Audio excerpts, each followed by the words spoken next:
এপাকৰ সেন্দুৰ গাত সানি লৈছে, গোটেইজনী ৰঙা হৈ আছে। মোবাইলটোও ভাঙি থৈ আহিলে।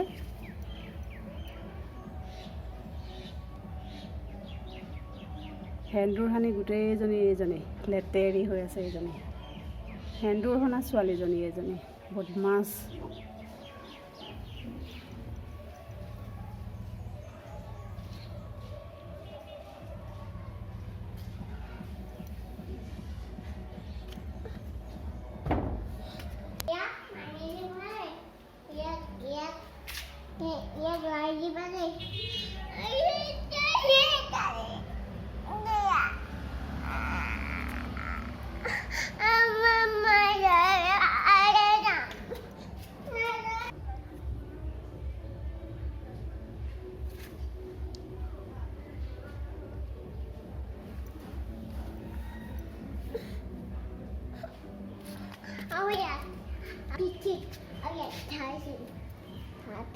হাত দুখন অৱস্থা নাই সেন্দুৰ সানি।